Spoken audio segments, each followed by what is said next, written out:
আসসালামু আলাইকুম বন্ধুরা, সবাই কেমন আছো? আশা করছি ভালো আছো। তো তোমাদের আপু আজকে তোমাদের সাথে দেশি মুরগির রেসিপি শেয়ার করব। তো শুরু থেকে শেষ পর্যন্ত পাশে থাকবা। তো এখানে আমি প্রথমে যে সরিষার তেল পরিমাণ মতো দিয়েছি, তেজপাতা, দারুচিনি, পেঁয়াজ কুচি, আদা বাটা, রসুন বাটা দিয়ে ভেজে নিচ্ছি। তো এরপর যে আমি লাল মরিচের গুঁড়ো, হলুদের গুঁড়ো 1 চা চামচের মতো করে দিয়ে দিলাম, আর স্বাদ মতো লবণ দিয়েছি। এখন একটু ভালোভাবে ভেজে নিচ্ছি। এই পর্যায়ে আমি একটু পানি দিয়ে নিব, কারণ যে নাহলে মশলাটি পুড়ে যাবে। একটু পানি দিয়ে ভালোভাবে ভেজে নেব। তো ভেজে নেওয়ার পর যে আমি মুরগির মাংস ধুয়ে রেখেছিলাম, তো মুরগির মাংস দিয়ে দিব। তো বন্ধুরা, আমার ভিডিওটি যদি তোমাদের ভালো লেগে থাকে অবশ্যই কমেন্ট করে জানাবা।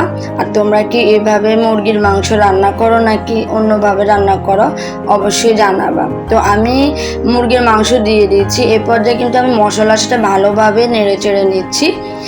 এখনও কিন্তু পানি দিব না। তো তোমাদেরকে একটা টিপস দিয়ে রাখি, তোমরা আগে পানি দিবা না, মশলার সাথে ভালোভাবে কষিয়ে নিবা। তো মুরগির মাংসের যে পানিটা থাকে সেটা কিন্তু বের হয়ে আসে। তো কিছুক্ষণ আমি ঢাকনা দিয়েও রেখেছিলাম। তো দেখতে পাচ্ছ মুরগির মাংস থেকে কিন্তু পানিটা বের হয়েছে। তো এখন যে বুঝে নিতে হবে যে মশলাটা ভালোভাবে মুরগির মাংসে ঢুকেছে। তো এখন আমি ভালোভাবে নেড়ে নিচ্ছি। ভালোভাবে নেড়ে নেওয়ার পর এ পর্যায়ে আমি ঝোলের জন্য কিছুটা পানি দিয়ে ঢাকনা দিয়ে রেখে দিব।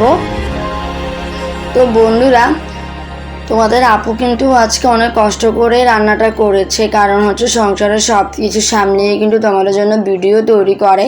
তো তোমাদের একটা সুন্দর কমেন্টের আশায় কিন্তু তোমার আপু বসে থাকে।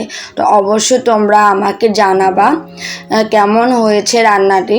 তো বন্ধুরা, তোমরা দেখতে পাচ্ছ রান্নাটা কিন্তু মোটামুটি হয়ে আসছে। তো একটু ঝোলটা ঘন হয়ে আসলে কিন্তু আমি যে রান্নাটা হয়ে যাবে। তো এখন আমি যে এটা বাগার দিব পেঁয়াজের। তো এর মাঝে কিন্তু আমি জিরা ভাজা আছে, ওটা আমি শেষে দিয়ে থাকি। জিরা ভাজাটা গুঁড়ো করে দিয়ে থাকি। তো বন্ধুরা, তো এখন আমি যে পেঁয়াজের বাগারটা দিয়ে দিব। তো এখানে আমি পেঁয়াজের বাগারটা করে নিয়েছি। তো এর মধ্যে আমি মুরগির মাংস গুলো দিয়ে দিলাম। তো রান্নাটা কিন্তু আমার হয়ে গেছে বন্ধুরা, তোমরা দেখতে পাচ্ছ রান্নাটা দেখতে অনেক সুন্দর হয়েছে। তো আজ এ পর্যন্ত, আল্লাহ হাফেজ।